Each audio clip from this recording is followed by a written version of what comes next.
Good evening, everyone. I want to thank you for joining us at our Tuesday, January 23rd City Council meeting. Would you please join me in the Pledge of Allegiance?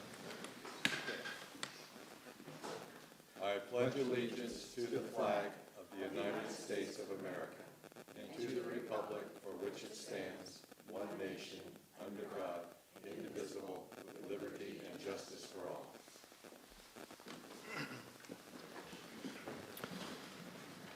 Thank you. Can we get a roll call, please?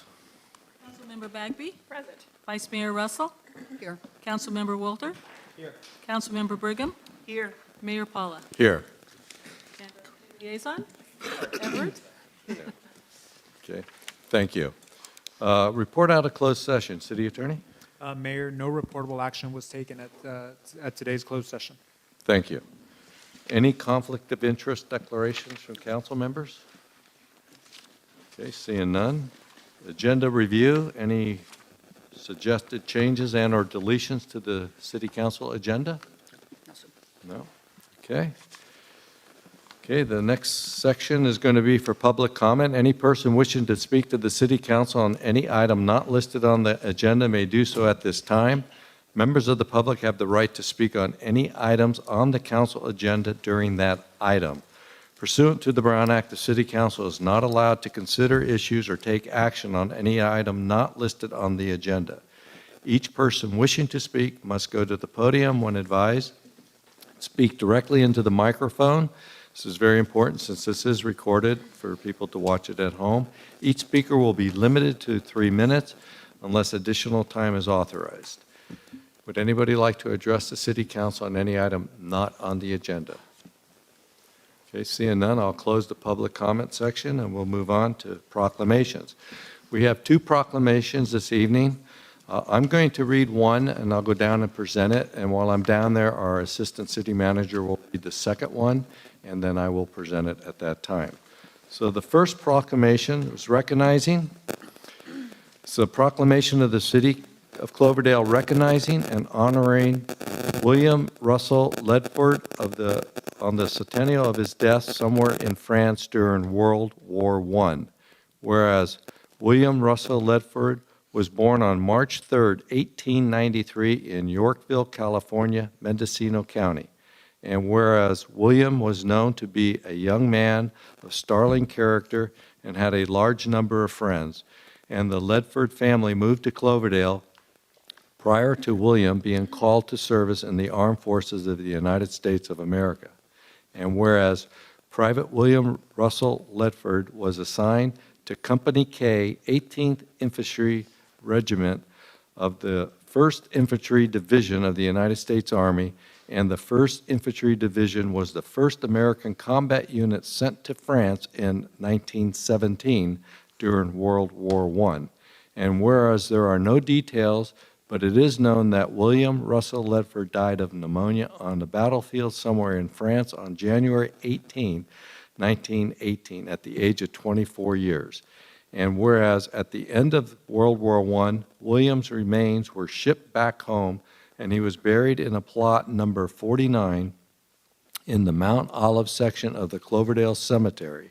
And whereas on March 19, 1924, the William Russell Ledford Post 293 of the American Legion was chartered in honor of William Russell Ledford, and in addition, the Sons of the American Legion are also named in his honor on May 13, 2019, and whereas January 18, 2018 marks the centennial of William Russell Ledford's death on a battlefield somewhere in France during World War I, and now, therefore, be it proclaimed that I, Mayor Joe Palla, and the City Council recognize and remember the centennial of William Russell Ledford's ultimate sacrifice in service of our country and in honor his service and sacrifice.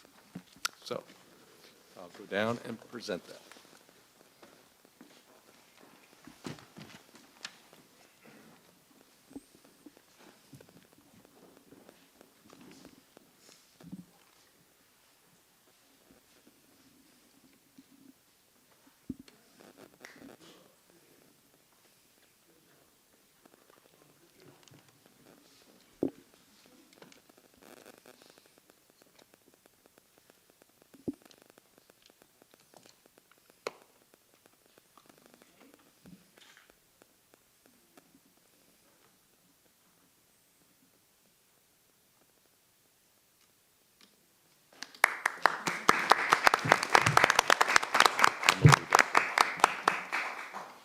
Mr. Mayor, thank you very much, and council members, staff.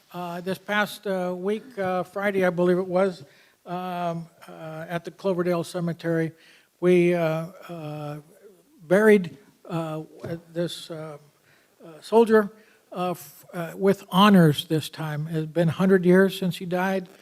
He was buried in the cemetery, but he was never buried with full honors.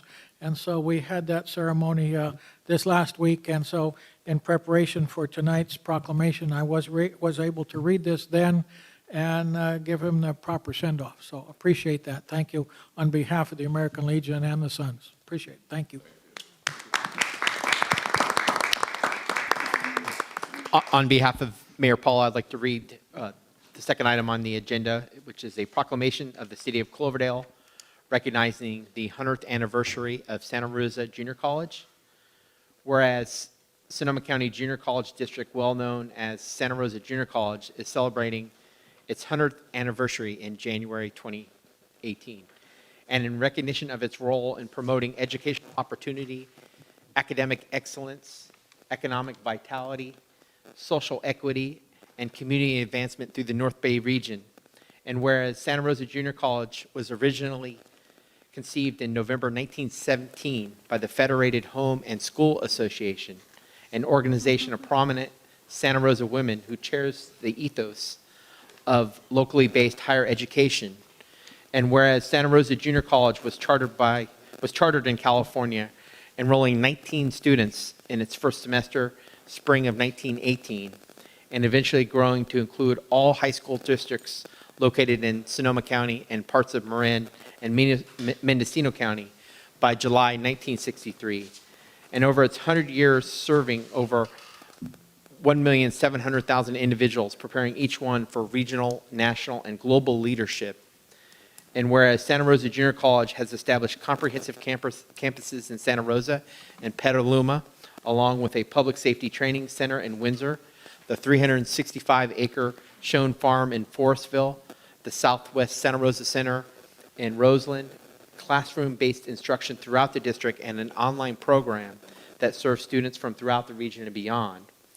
And whereas having established a legacy of excellence during a century of service, Santa Rosa Junior College has established academic, career technical education, athletic and performing arts programs that have consistently garnered state, national, worldwide attention, bringing honor to the college and the community. And whereas it is the adopted vision that Santa Rosa Junior College aspires to be an inclusive, diverse, and sustainable learning community that engages the whole person, a statement that genuinely reflects the legacy of its imprint on the entire North Bay region, a vision guarded vigorously through the test of time. And whereas the distribution of funds to support students in educational programs has earned the SRGC Foundation the #1 ranking of all community colleges and recognition amongst the top in the nation. And whereas the Santa Rosa Junior College Student Services and the Frank P. Doyle and Polly O'Mara Doyle Scholarships are acknowledged as among the finest in the California community college system. And whereas the faculty, staff, administrators, and student leaders have vowed to ensure collegiality and harmony in order to cultivate creativity, respect, health, and the inherent richness of a multicultural community. Now, therefore, be it reclaimed that Mayor Palla and the City Council recognize the 100th anniversary of Santa Rosa Junior College and hereby commends the institution for its historic contributions to the people of the City of Cloverdale and the County of Sonoma.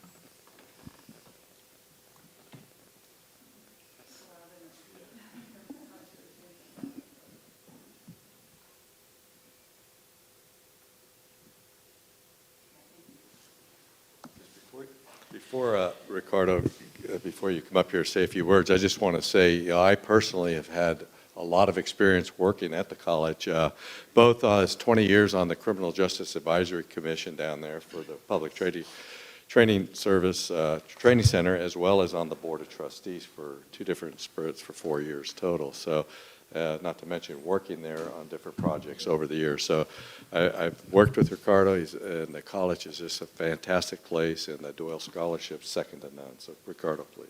Thank you, my friend. Thank you. Thank you, Mayor Palla, City Council members, and friends of the public. It is indeed my honor to represent Santa Rosa Junior College this evening to receive this proclamation from the City of Cloverdale. You're joining cities throughout Sonoma County in recognizing the junior college in its centennial anniversary.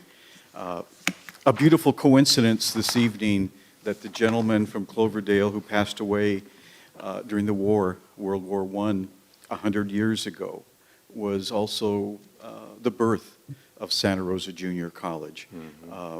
The Federated Guild of Santa Rosa, which was composed of all women, had one chief motivating influence in proposing Santa Rosa Junior College, and that was access to higher education for the Redwood Empire then. That's the same motivating influence that drives the mission of Santa Rosa Junior College 100 years later, and that's access to quality higher education for all the residents of our district. So again, thank you very much for this honor.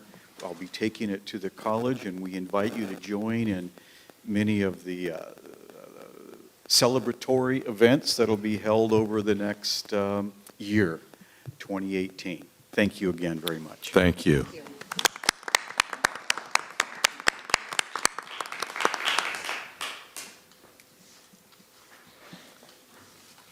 Okay.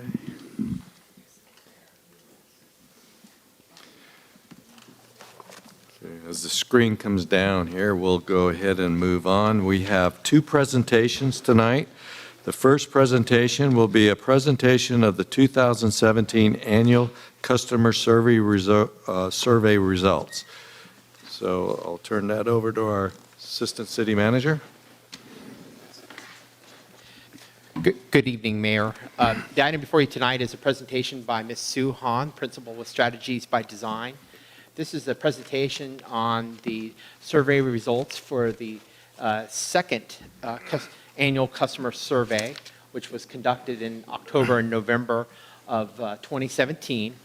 By way of background, this survey was part of the effort that was part of the strategic planning development that the council adopted in 2016. This is a copy of the plan that the council adopted. It's a 5-year strategic plan. The strategic plan contained 5 strategic goals, which included a safe community, a strong and diverse economy, a livable neighborhood, well-maintained infrastructure, and a high-performing organization.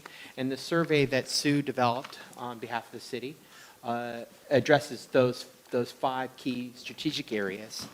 The purpose of doing the annual survey is really to inform the council's upcoming goal-setting workshop.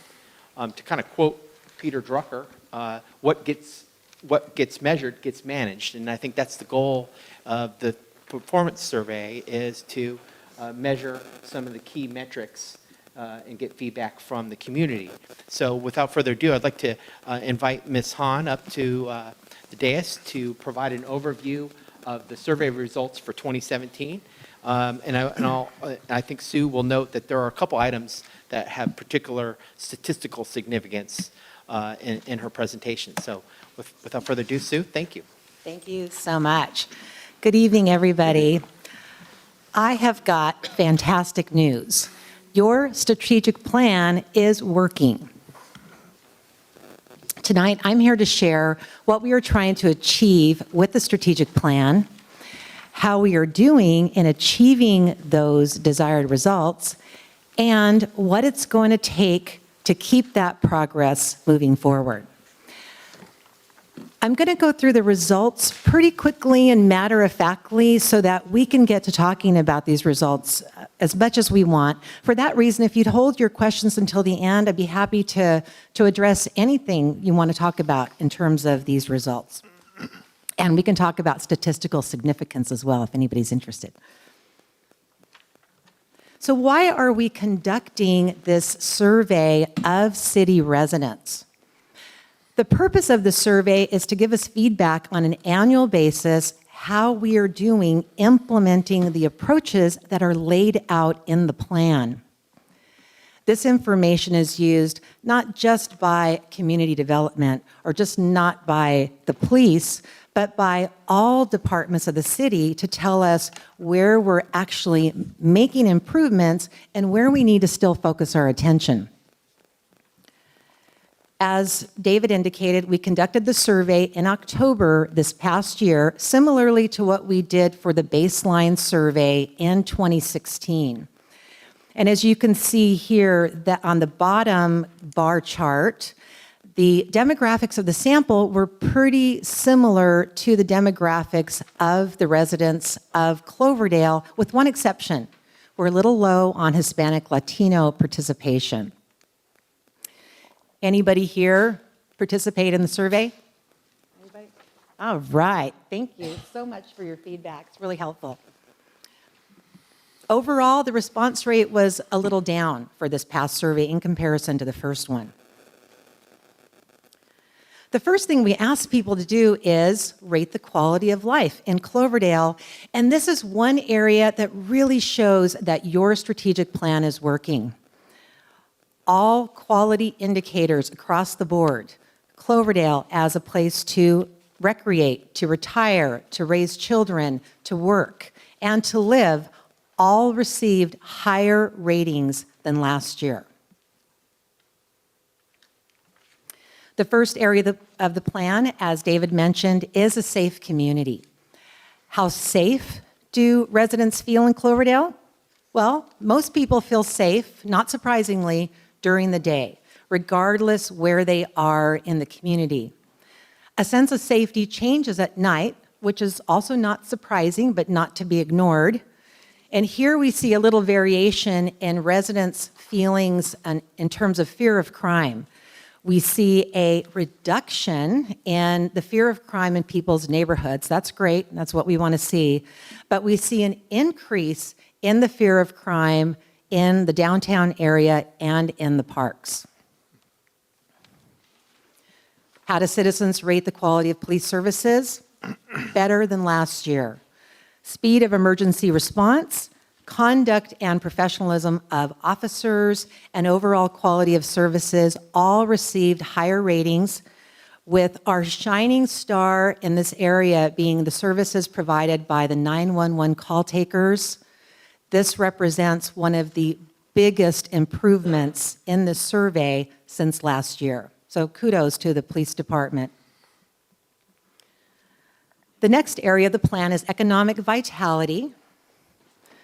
One of the things we ask people so that we can measure the quality of our services is, did you apply for a permit? And if so, what kind of permit did you apply for? And you can see here that we have some variation in the types of permits, with most of them being building permits, very similar to the results we saw last year.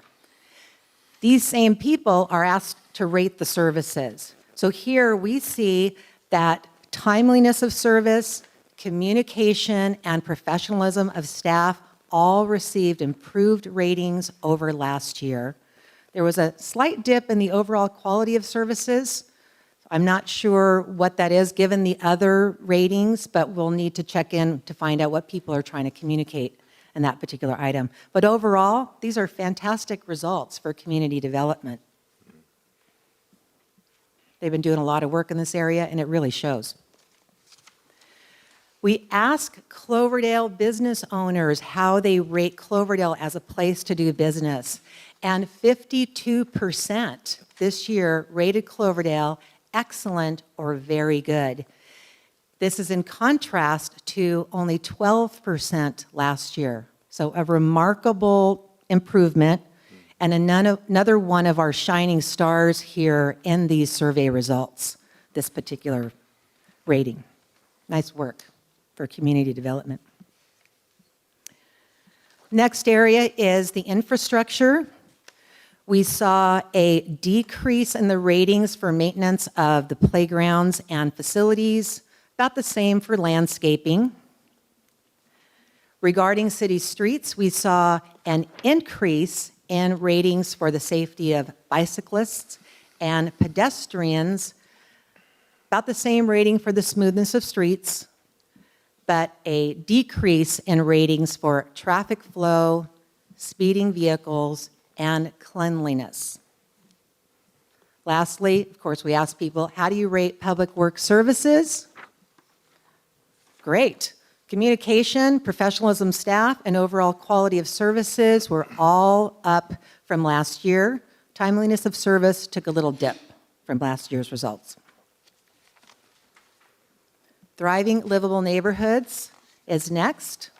And here, as you can see, most people in the survey are saying that they're visiting the parks either daily, weekly, or monthly, about the same as last year. Participation in Tuesday afternoon farmers markets is a little higher than last year, whereas self-reported participation in Friday Night Live is a little lower. We see some dramatically different results here in self-reported participation for the car show, Winter Festival, and the Citrus Fair, which is different than what event organizers are saying, because last year they said that participation was better than ever. So we're looking at here in self-reported results for really 2016 and early 2017. So there's a little difference in what people are reviewing and talking about. So the last area of the plan is a high-performing organization. And here, one of the things we're looking at is transparency of government. That is, are people taking advantage of mechanisms they have to participate in local planning?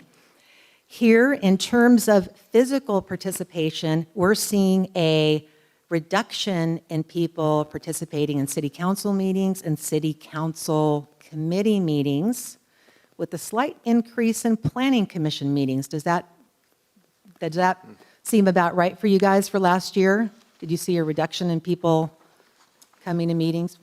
Okay. Depends on the issue. About the same? It really depends on the issue. Okay. Yeah. Which is, I think, what we're seeing a little bit with the planning commission meetings, that there's an issue, and so attendance increased a little bit there. All right. Well, in contrast, here we're looking at online services and how people are rating that. We're seeing a decrease in the rating for the community events calendar and planning commission meetings. This is online stuff that's available for people, agenda, videotaping, and things of that nature. But I want you to note that there's an increase in the rating for city council meetings online. I think this is reflecting the fact that you're providing more things like videotaping for people to access the meetings in the comfort of their own homes or their own offices. We're also seeing an increase here in the ratings for the permitting process, the online payments, and our shining star in this area is the business license applications. Okay. So lots of work done here by the finance department and by community development, again, to make improvements that residents are noticing. Overall quality of city services is one rating we also ask people to do. When you consider everything, how would you rate city services as a whole? And you can see here that, the excellent and very good ratings are up from last year and much closer to that targeted 85% that you set. So on our way, really looks good. We asked citizens to, if they wanted to give you some recommendations on what to work on, what would those issues be? And as you can see here from this slide, number 1 is faster redevelopment. Number 2, more businesses. Number 3, less crime. Number 4, more community events. And number 5, better grocery store and other shopping options. All in all, out of 72 indicators in the survey, 37 of them showed improvements. Really a phenomenal year for you all, and a great job by all the staff. Before I open it up to questions, I want to highlight some recommendations that tie into the results that we're seeing in terms of where we still need to put some focus. Number 1 on my list here references the implementation structure. The biggest predictor of successful strategic plan implementation is the focus that is put on looking at how you're doing, monitoring implementation, seeing if there's having any results. And I think what we've seen here in this survey is the fact that the senior management team has really been focused on this in the past year, meeting about it regularly, moving that needle to make improvements based on what citizens want. And so my number one recommendation is for them to keep doing what they're doing because it's working. Number two references the challenges that have been in the capital, in the public works area. In terms of capital improvement, you need to make an investment, about a $35,000 investment in the capital improvement plan to start making some improvements in that particular area, which also is tied into number 5. You may need to expand employees and expand field services and public works in order to see more improvements in that particular area. Otherwise, continue to do what you're doing in terms of expanding the online services regarding the permitting process and the business license application processes. And finally, with the uptick that we're seeing in the fear of crime, I know the police are focused on this, but I want to stress it here that to make sure that you're working on that to turn that around because that is a little animal all in itself, right? Okay. That's it for my recommendations. Lots of great stuff going on, a few things that you need to focus on for the next year, year and a half. Thank you, Sue. You bet. Appreciate that. I'm going to bring it back to council now and see if there's any questions. We'll start with Melanie. No? Okay. Gus? Oh, thank you, Mr. Mayor. Is my mic on? Barely, I can't hear you very well. Well, hopefully it's on. But thank you, Sue, for the report. I really appreciate comparing 2016 to 2017. Just a couple comments on the shining examples of where we've improved. Service you receive from 911 calls. Did you drill down any further do we know why? Is the phone being answered on the first ring, or why did that go up? Do we know? We don't ask people that question. We just ask them to rate the services. But what we can tell you, because we, of course, have more data pieces than just the survey, what we know that happened last year is that the dispatchers were fully staffed and, a position that had been vacant was then filled. And then another position was added, meaning that the dispatchers were not doing double shifts and being burned out. And so that is what it appears has really affected these results, is that there's more staffing, and so they're really responsive on the phone calls, can really be attentive and spend time with the caller. Yeah. Well, and then as a place to do business, in 2017, we blew it off the chart. I mean, Yes. it was just fantastic. And, Yeah. and I have to attribute that to our city staff. Yes. Dave Kelly, Paul Kaler, and Mark Rincon. I mean, Yes. these fellas, Yes. they just jump when a business walks through the door. Yes. And that's indicative of this score. Yes. Yes, you're right. And then lastly, the thing that is somewhat perplexing to me is crime and how that took such a jump. Just last year, I can remember, I think it was last year, we were sitting here applauding ourselves because we were the 3rd safest city in California, I believe, Chief. And, but yet that's not trickling through to the public. I mean, I don't know what we could do to improve that, but I'm sure maybe at the Police Finance Subcommittee meeting, we can discuss that.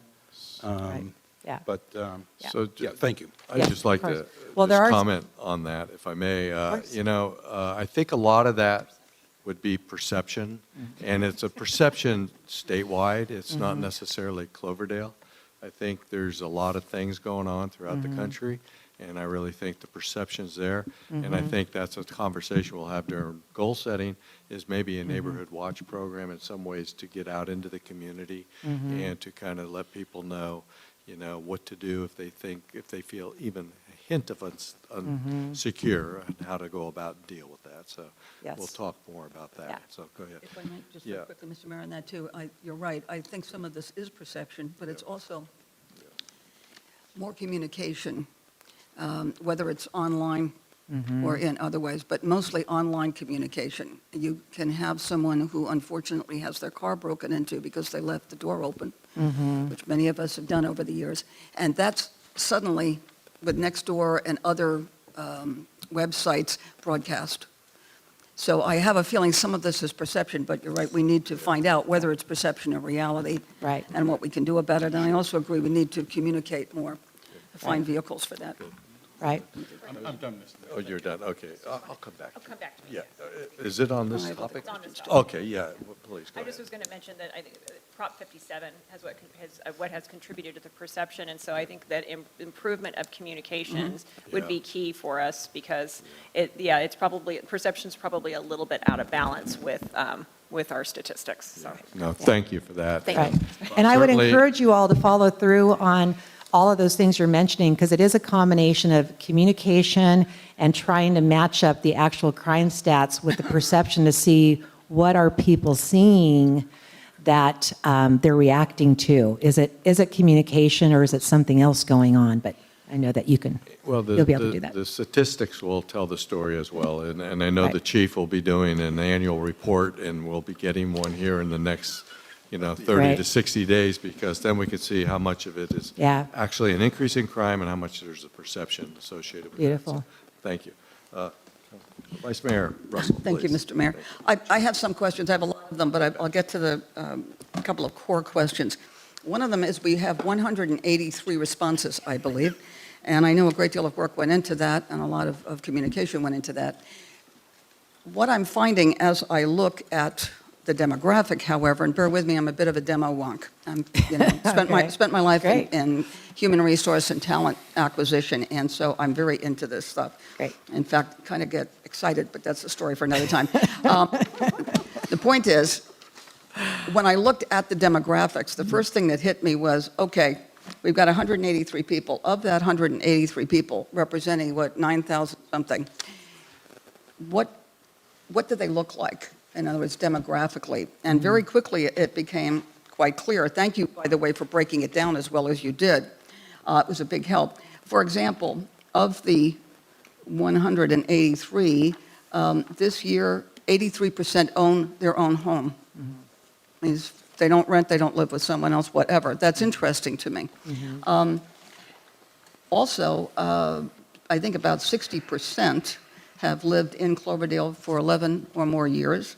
But what is also interesting to me is that when we look at the ages, we find out that they haven't really changed that much. It's very, very similar to 216. And you've got something like 66% in 217 were, over 50. And of those, an even number was 60 to 69, and, in this year, 217, we have 23 at 50 to 59, 23 at 60 to 69, and we have 20% of 70 plus. Talk to me, as someone who's an expert in statistics, how representative is this of our city? A, to have 183 responses, and B, to have, and I could go on with the other demographic in terms of their incomes, which, by the way, are in the 75 plus household income. Not representative of their true percentage in our population, if you know what I'm saying.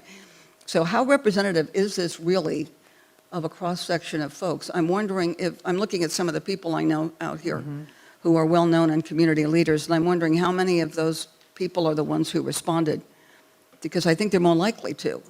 And so based on that,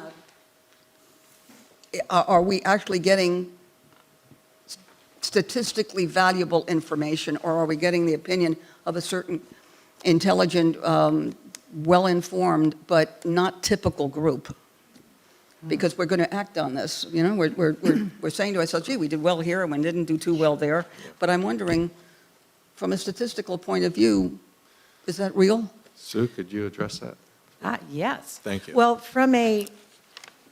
one of the things we're doing with the survey, number one, is the approach. And this approach is an inexpensive way to get people to respond. So it's a convenient sample, meaning we're not specifically targeting certain people than continuing to go after those I same people. understand that. I'm not suggesting we're And so we're targeting. not doing a randomized survey, we're doing a convenience sample. So it means we're taking whoever is answering I understand the that. survey. What we are seeing is your more affluent, educated, older community members who are responding to the survey. And I think that pretty closely represents your population. And as I indicated at the beginning, the one hole I think we're really seeing here is your Hispanic Latino population.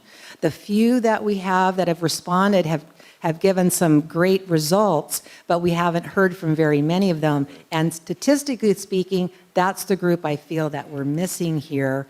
But they tend to be have an oral history kind of style, and we're using a survey methodology that does not really work for them.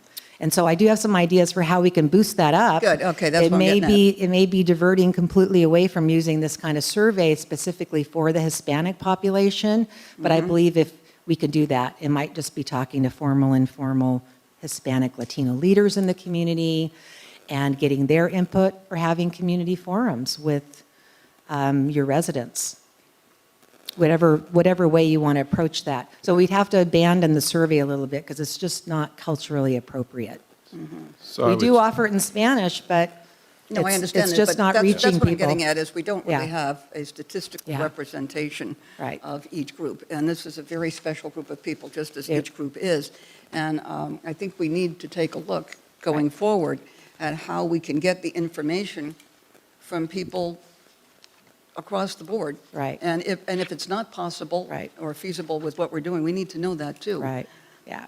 So I'm so happy you kind of gave me a way to talk about statistical significance. So Well, I'm going to. before you do that, I just Okay. want to make a comment. I would like to see, first of all, for sake of time, I would like to see that we have this conversation at the subcommittee level before we do the next year's survey. Sure. So we can maybe tweak the form and do a different approach. Oh, of course. So I'd like to make sure that staff makes a note of that. So before we start this process, we can have that conversation and come up maybe with a strategy that might Right. better target more of the population. Right. So And with I that, have one second go question ahead. very quickly.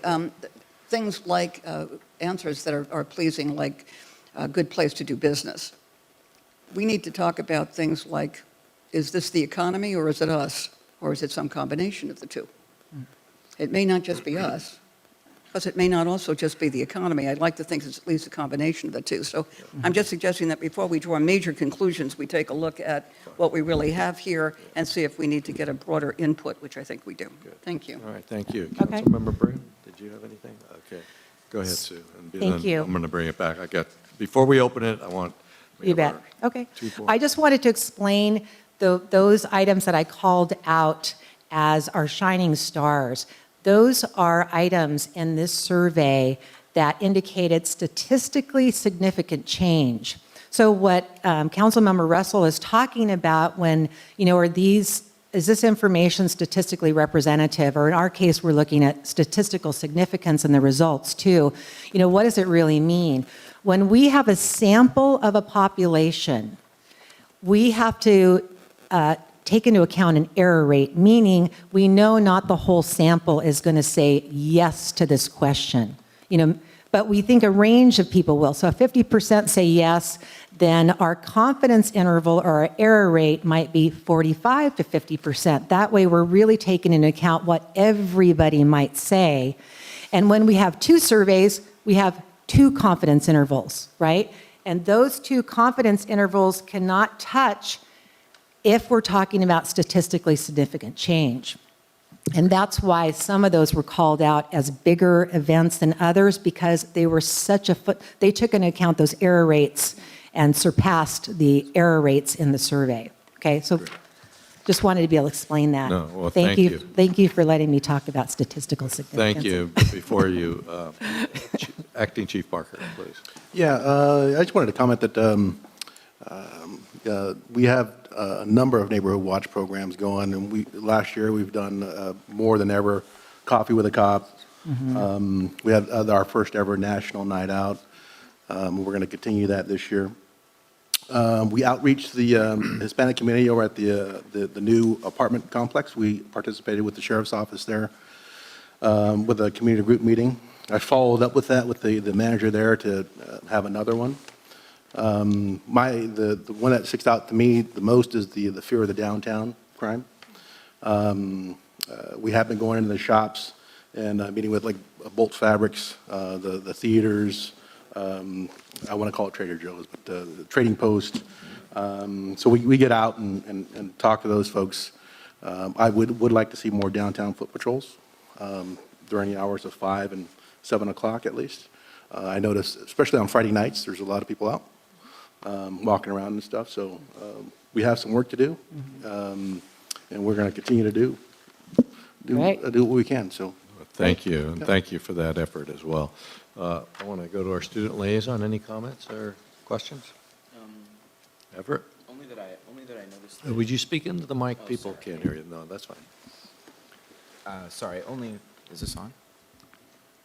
it is. It is? Oh, thank He's goodness. going to turn you up there. Okay. Only just that I noticed some of these are just lower than I, at least than I kind of think of Cloverdale in my own mind. Just as a place, for example, to work. I mean, I'm unemployed, obviously, but just if this is 28% of the populace that responded like yes, this is a good place to work, is that what we're seeing? Well, these are, thank you for asking. These are ratings, Likert scale ratings. So it's from excellent, very good, neutral, not very good, really bad. And so these are only the people that are responding excellent or very good. Okay. Only the highest ratings. All right. So that you can really see how that needle is moving Right. by that rating. Yeah, and I can definitely see the improvement from specifically in that area from one year to the next. So that's really awesome. So thank you. Thank you, Everett. I do have one Okay. question real quick. This survey was done right around the fires? Yes. Okay. Which, to address Councilmember Russell's question, may have had an impact on the response rate, but we're not really sure. We could just assume that it did. You know, that Right. people were distracted thinking of their loved ones and friends and. Okay, well, thank you. Sue, if you would mind, don't go too far. We're going to open it up to the public, and there may be Oh. more questions, okay? All right, So sure, why of don't you course. just have a seat, and Oh. I'm going to open this up to the public. Would anybody like to address the city council on this item? Yeah. Would you please come up, sign the book, state your name for the record, and speak into the microphone so everybody could hear you. Ron Pavelka, and I just have a quick question of Sue. Is this conducted within city limits, or is it the 95425 zip code? So the answer was zip code, okay?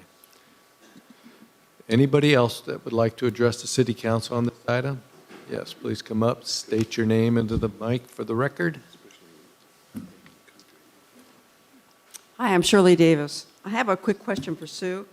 Do you have any recommendations on how we can communicate to our residents about the survey so we can get more participants? Sue, can you speak into the mic, please, so people could hear you? Thank you. Yes, of course. I have a variety of ideas that I think would work for next year. So this year, what we could do is start doing, I like to call it peppering the community, do little Facebook posts as one example. So many people said this, and then next week, report on something else, and keep it alive in the community. That way, when it comes up to the next survey, people will remember that they saw some statistic on a regular basis. But I also have some other ideas too. But yes, sharing with people what the results were is really important to getting participation next time. The demographics show too that we have a lot of seniors, and maybe a lot of them don't have Facebook. So, you know, we have to really think about that too, how we can get word to them. Okay, well, thank you both. Any other members of the public have any questions on this? Okay, seeing none, I'm going to close the public comment, bring it back, 1 second, bring it back to council. Are there any final comments or questions? Seeing none, Sue? Well, we do have one. Yeah. Well, I just wanted to, before we wrap up, according to my math, we had about a 2.5% participation rate on the survey. Is that, give or take, 2.56? 2.08 the second year. There you go. So I think that's a fairly good sample, but I would really be supportive of making sure that, all of a wider net is cast across the demographics to get some better information going forward. And I think that was about it, but thank you. Thank you. I just had one other. Just so you know, I didn't call out specifically the difference or the similarities in responses with the Hispanics, Latinos that did participate. The only difference in the survey is in the advice that they wanted to give the council. Hispanics and Latinos want more community events and more affordable housing and low-income housing in contrast to other people who want less low-income housing. So that was the only difference in the survey. Otherwise, there were very similar kinds of responses, just so you know. Great. Thank you. Vice Mayor. Thank you, Mr. Mayor. I'd like to suggest that when the subcommittee gets involved and works with you, when we all do, we should know, if people will answer this, whether they are indeed residents and/or business owners. Because I think it would help us a lot to have a demographic there. You bet. And I think there's some personal questions people won't mind asking, like, are you a student, are you whatever, Right. So I think most people who are business owners would be happy to say that they were. Oh, yes, So I we can agree. start looking to see how that, You may who want to this do represents and who the majority of people answering are and that kind of thing. So we really understand what the value of this is. Okay? Of course. We may you want to very much. actually target different communities a little differently. You may want to have a different survey for the business community, as an example. Thank And we you. can do that. I've got one comment. Councilmember Brigham. One thing I will say is you're correct on, to speak to the Latino population. I do it personally, one-on-one. My great-nephew plays with the son of the woman who manages the farm worker housing. So has become kind of our circle of friends. So I volunteer occasionally. I'll say, hey, I'll go pick him up. And that gives me a segue in, and we start to chat. I start to ask questions. So it gives me an opportunity not just to make new friends, but to actually find out what they're thinking and how things are working for that segment of the community. And it's very always verbal. It's not something where I don't think any of the folks that I know over there would probably react to a survey of any kind. They would only react to, how you doing, what's going on, was he a little asshole today, did he play nice? It was that kind of, and then everybody gets kind of friendly. And so you're right, it's got to be verbal. And it's got to be one-on-one almost. Okay. Councilmember Russell. Well, I'd like to suggest that there is a cross-section of folks in our Latino community, as there are in every community. We have, and I think a subcommittee can really help with this in guiding you. We have, for example, a group in the ag worker housing that we have that's new, which is called Families in Positive Action. And I know I see Bob Cox over there, and I know that he has been involved in that, and I have been, and they are very active, good, strong group of people, good cross-section, and they are also working with people like me in other areas, like health. So there are ways to attract that group, just as there are ways to attract residents with particular interests, like perhaps getting surveys out to folks who belong to specific community groups, all our community groups, and asking, if possible, that they not answer more than one survey if they belong to, 12 groups. But there are lots of ways that you could approach it. Well, thank you. We'll give you some good ideas. A lot of good comments, a lot of good information, Sue. Thank you so much for the presentation. I'd just like to end it with the fact that we would like to have some input into the next one, designing it. So I'll ask our Assistant City Manager who you would like, but I would like to see the council have somewhere to send their comments and things. A lot of good things were suggested, so you can gather those, get them to Sue, and kind of put a little plan together for the next one to maybe make it even a little bit better. Oh, of course, it'd be great to Yeah. add to this and make So, it even more Would they robust. go to you?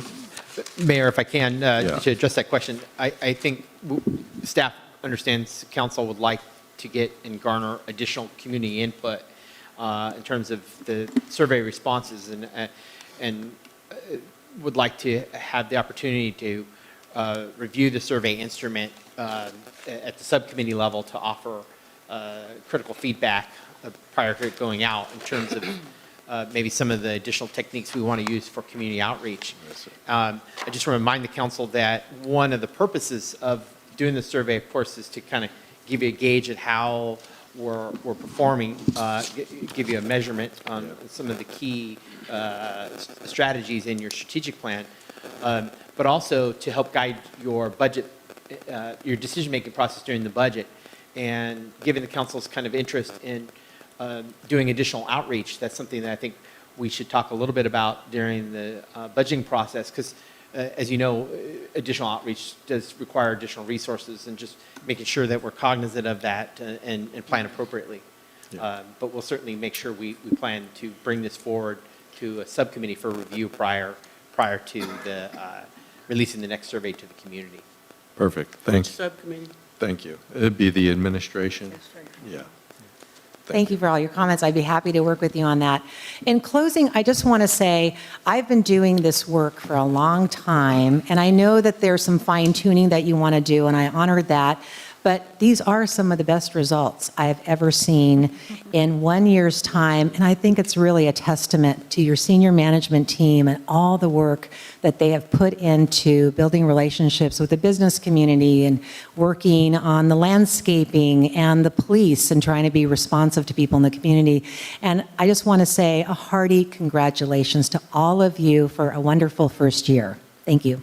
Thank you, Sue, and I want to ditto that. We have an excellent staff, and thank you all for all your hard work. And the objective is to even do better. That's our goal. Thank you.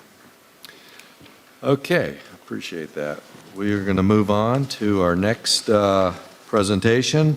This will be a presentation by the Cloverdale Chamber of Commerce to update promotion campaign status. Okay, so.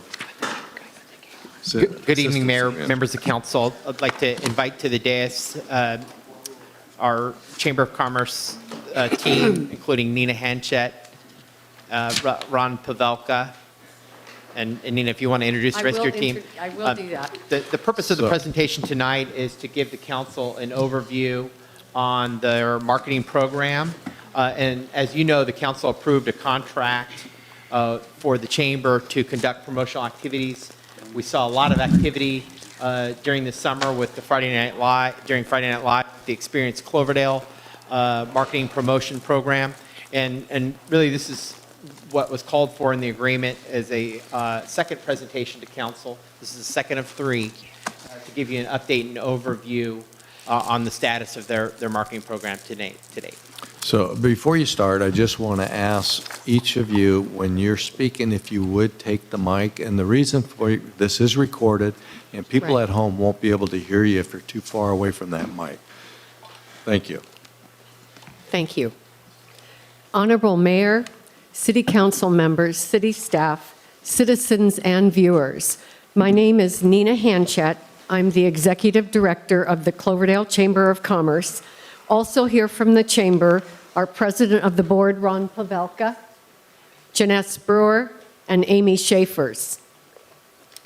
This is the second time that the Cloverdale Chamber of Commerce has addressed the Cloverdale City Council and shared status of its activities in carrying out its business, community, marketing, and promotional programs.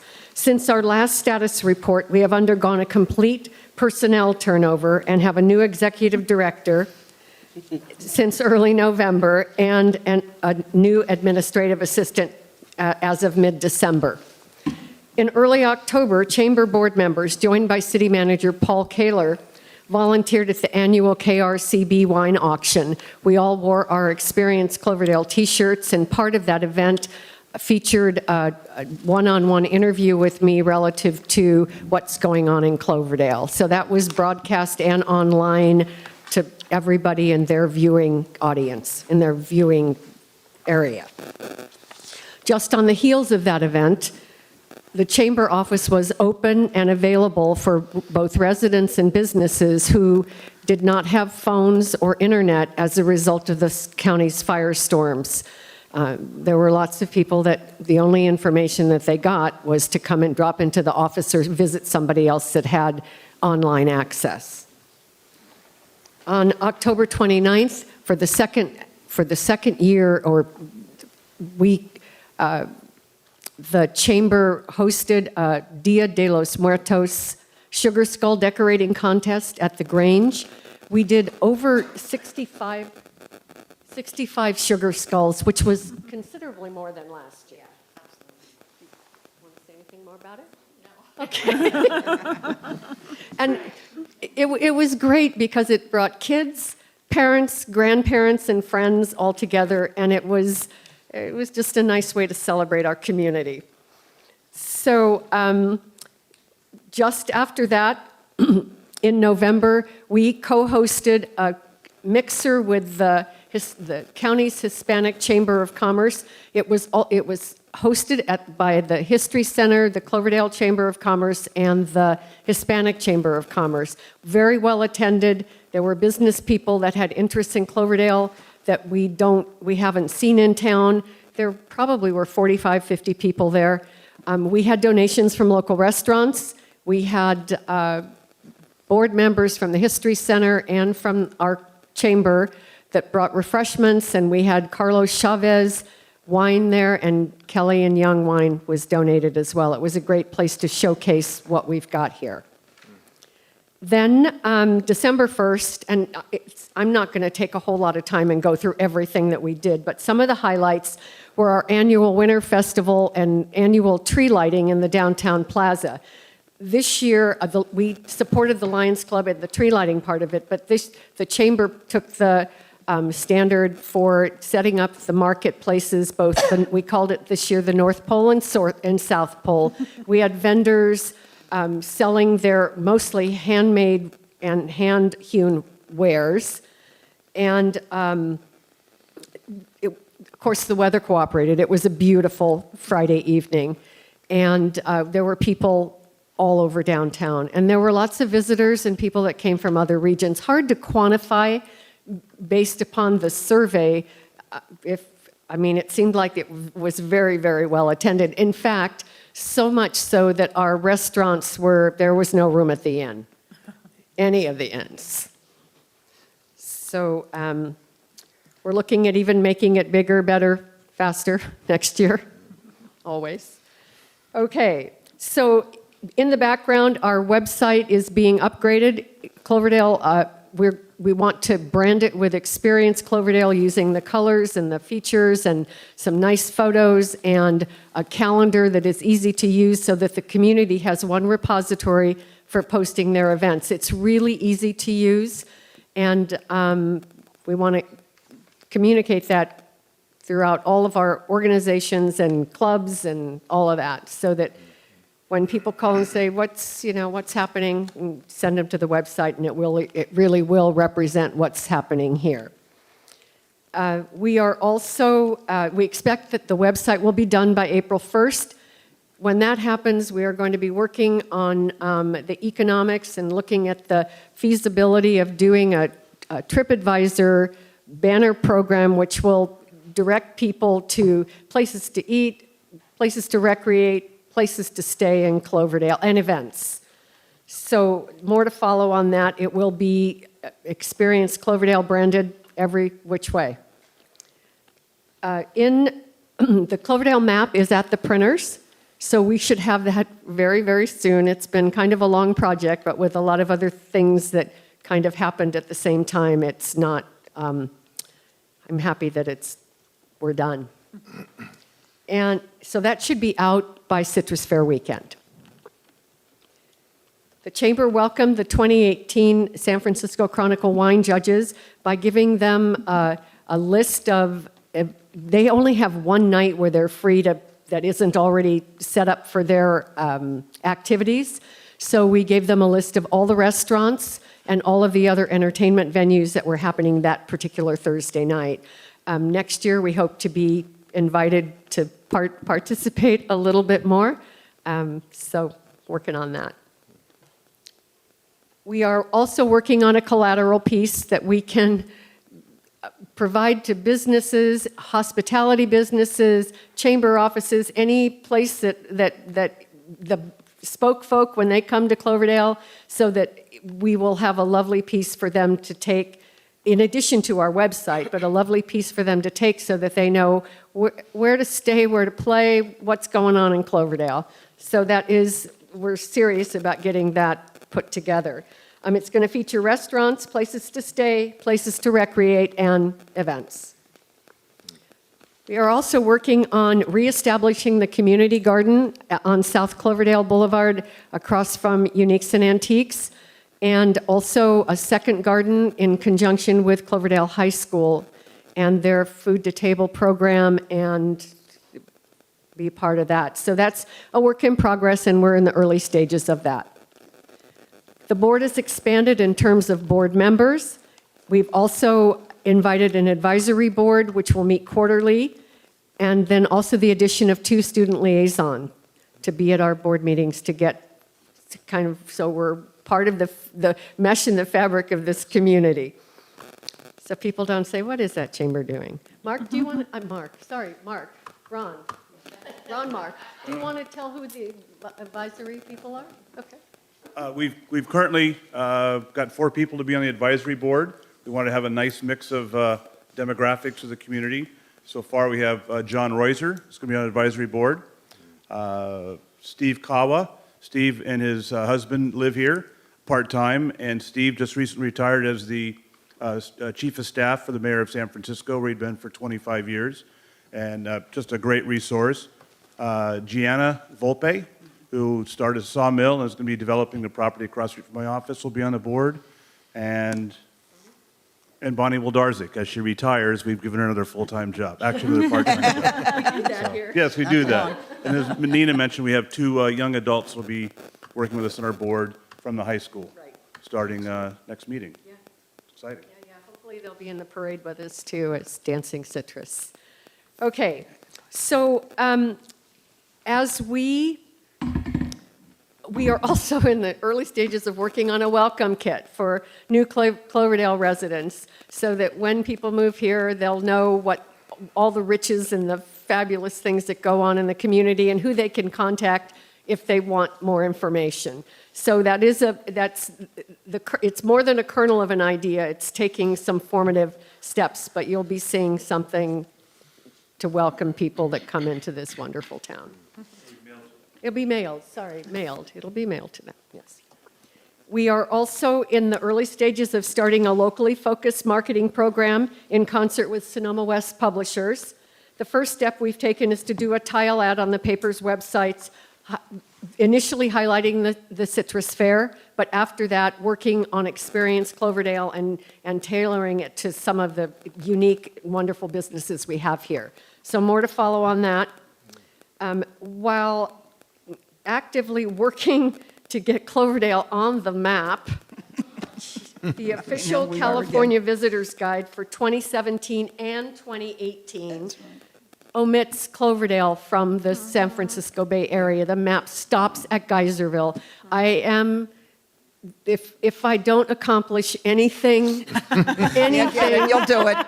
I will do it. I guarantee you it will get done. We'll beat 'em And if you see outdated materials as you circulate, because you go places we don't, bring them back to me, because that's the only way it's going to change. I mean, it's heartbreaking.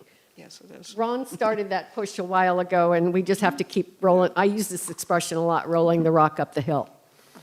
Okay, so I'm almost done. We have our co-hosted business after-hours mixers scheduled through May. Got some nice venues. I'm also going to, on the board's suggestion, we are going to incorporate the Planning Commission and the City Council on all of our chamber emails. We try to keep them to a minimum, but it's really important for everybody to know what everybody else is doing, I think. So in the 2017 City of Cloverdale survey results, it looks as though a higher percentage of people see Cloverdale as an excellent and a very good place to do business versus the 2016 survey. The Chamber promises to be an active proponent of businesses here, existing and new, and we want to keep that number moving in the right direction, because I think it can't be done by one or two. It has to be done by all. do you have anything to add? Oh, good. Go for it. But step up to the I mic. won't talk very long. Oh, Yeah, I just want to make a couple of quick comments as we look at going forward into 2018. Janess is leading our charge for bringing more tourism here, elevating our presence around the county, around the country, around the Bay Area. We're also realizing that we already have some tourists that are here, and we're working on some strategies. They're actually fairly simple, but if we already have 100 people a day or 38 or 200 people a day, we need to get more money out of their pockets. And we've got some things we're working on to get more money out of the existing tourists, as well as the community. I mean, we need to spend more money in our community, and we all talk about shop local. We're working, as she said, with Sonoma West on some key strategies and something a little bit different than the shop local, but again, to try to extract more dollars from the people that live in our community. So a lot of things going on, a lot of hours, but it's a lot of fun. a lot of it's self. And thank you, Nina, You're welcome. for leading the charge. You're welcome. I hold the standard. Okay. Questions? Well, thank you, Nina. We'll open it up now to our council. We'll start with Vice Mayor Russell. Thank you. Then we'll go to, go ahead, please. Thank you. First, I want to tell you what a pleasure it is to be the city's liaison to the Chamber of Commerce. It's wonderful to attend the board meetings. It works both ways. I mean, thank you. But I get out of there and I'm like ready to go, you know? I haven't yet gone home and started cleaning house, but it's coming to that. You know, it's that close. exciting. I'm serious. You want to get going. You want to do something. Because the other thing which I love about all of you is that you're open to every suggestion. Nobody is a stranger at that board meeting. I really like, there's a warmth about it and there's an openness about it, but at the same time, it gets business done. So I really, really appreciate it. And I want to thank you so much, too, for the reaction of you, Nina, as the manager and key person, and also your reaction to my hysteria when I went to the airport and found the magazine. I love your hysteria. Yeah, I mean, If I could bottle it and sell it, I would. you open up this magazine that says California. and you turn Visitor's to the guide, page, right? official 'Cause you wanna visitor's see guide. And you know what they used? They used that map that was at the airport years ago that snuck its way, by the way, into one of the major boards I sit on, which is Sonoma County Transit Authority. We actually had a presentation, true story, about the same time we discovered that at the airport, where people found it at the airport. I opened up this huge presentation to discover that our own staff, which is normally fabulous, somehow didn't notice that the map I'm looking at didn't have Cloverdale. Well, and And it's the Cloverdale- same map. I'm convinced it's in the bowels somewhere of some bureaucracy. Yeah. And we have to We got to find it. find it. We got to But I- find it and root it out. But I I really agree. want to thank you. And when we discuss things like making sure that we're in touch with people who are coming to special events, things very dear to my heart. You know, I didn't get that, oh, yeah, whatever. You really, it's wonderful. No, And I want to thank you, too. I really do, Ron, because this is the first time anybody has ever suggested actually talking to people who move in. No, I'm serious. I mean, my area, what are there, 2 of us are here on the board who live in the cottages? Remember when they never did anything for us 15, 20 years ago? Okay. Anyway, I'm going on and on, but I'm so excited about the chamber, I can't tell you, it's fabulous. Thank you. And I want to Thank you, Vice Mayor. Councilmember? She covered it. Okay, thank you. Yep. Thank you. Councilmember Walter, please. Thank you, Mr. Mayor, and I'm not going to go on long here, but thank you, Nina. You're a breath of fresh air to the chamber. I'm glad to see that you have a very supportive board of directors. And that's what it takes to be successful. You know, the executive director can't do it all. She needs an active board, or he needs an Talked active about board. that, didn't we? Yes. And- No, yeah. no, And Ron, not I'm at glad all. to see you back as well. So thank you, and look forward to your next presentation. A lot of energy, a lot of vision, a lot of focus. Thank you. It's a ton of fun. I actually, Gus took the words right out of my mouth. It's a breath of fresh air. You're excited, you're exuberant, you're pissed off, and you're ready to get going. And I love it. All And of the above. Yeah, exactly. And so I will make it my personal mission when I'm out and about to look for that darn map and bring it back to you, and just And please. and the good things, too. And the good things So too, we and can just. stroke, too, Exactly, as and well just as we can- please, just please reach out to me and let me know if there is anything that I can help you with, as I'm really excited for you, and looking forward to the next thing. And I need to thank the council, because individually and collectively, they've all either stopped by several times and said that they were there if we needed any help. So Well, thank you. not taken lightly. Thank you so much. No, thank you. Everett, do you have any comments you want to make?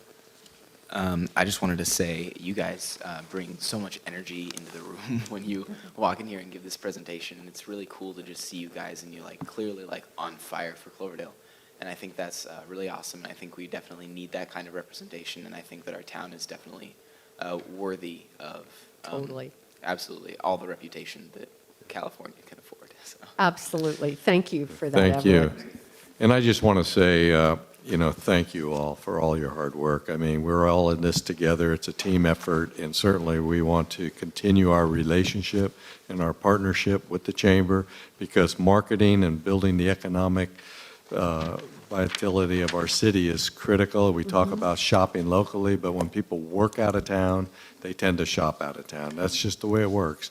And so bringing more jobs, keeping more people in town, they tend to buy and spend money in town. And bringing more as well. interesting businesses here, too, that locals will be compelled to bring their friends and to shop locally. Exactly. So I would ask that you not go anywhere, because I'm going to open it up to the public. They may have a question. So did you have a comment before I open it up? Thank you. I had one quick comment, Yes. and Melanie, we're going to take you up on that, and Joe, we're going to take you up on that, because in the midst of all this, we're in a major remodel of the chamber, physical of the chamber, and we need some people to help paint and pull up carpet and everything, so we will definitely be So- Okay, asking you so for your help. You know what? You know that And demo is my Melanie's favorite. available next week. and Demo is she'll my be there. favorite thing, so I'm there for you.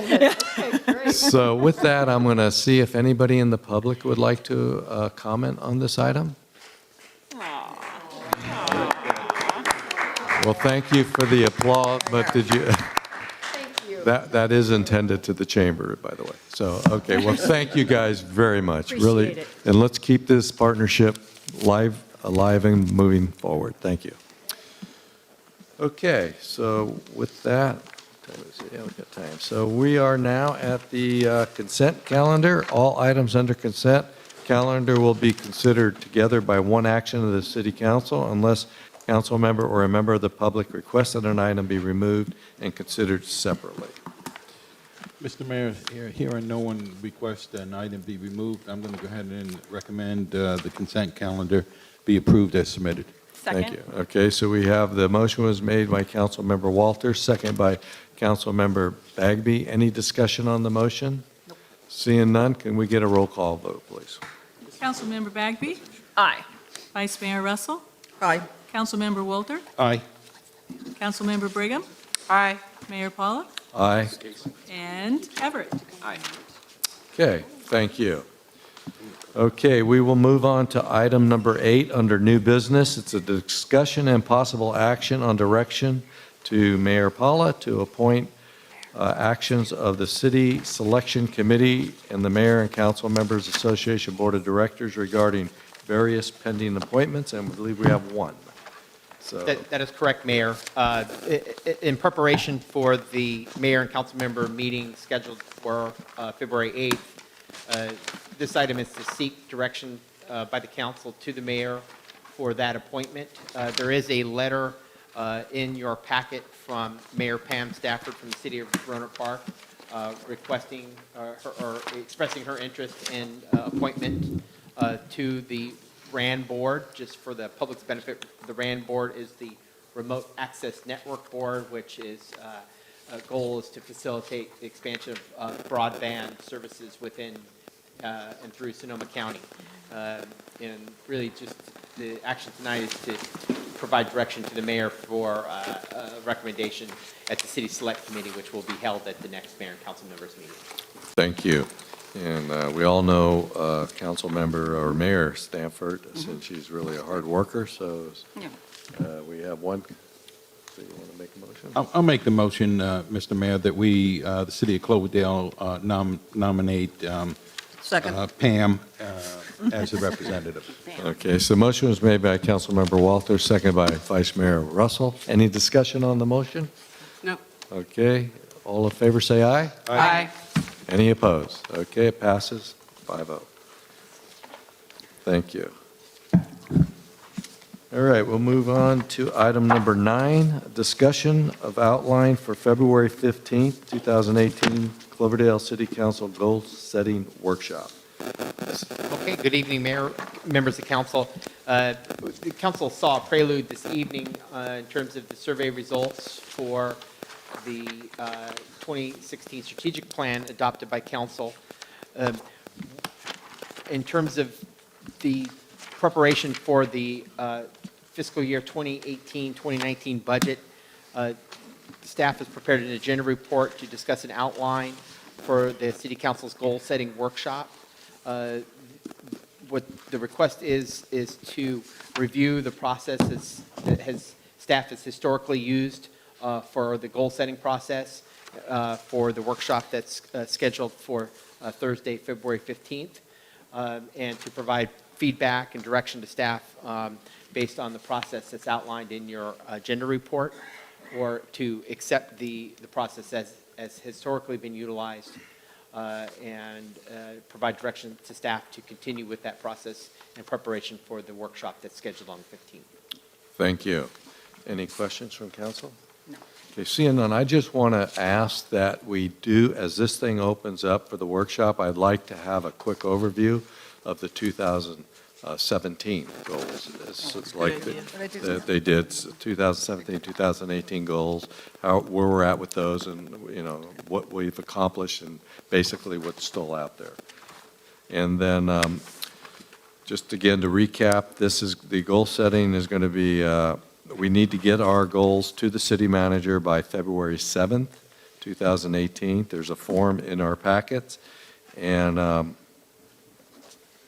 the goals should be something that's within our resources and within our ability to accomplish. So we want to be sure, and we'll have I'm sure, a good dialogue at that meeting. So if there's no questions of council, I'll open up to the public. Would anybody in the public like to address the city council on this item? Okay, seeing none, I'll close the public input, bring it back to council. So any... Mayor Palla, if I can, just to provide a recommendation to council in terms of defining your goals. You may want to jot down this term, and it's called SMART. And what that refers to is specific, measurable, attainable, realistic, and timely. And it's a good way to think about when you're developing your goals for submittal to the city manager, is that acronym.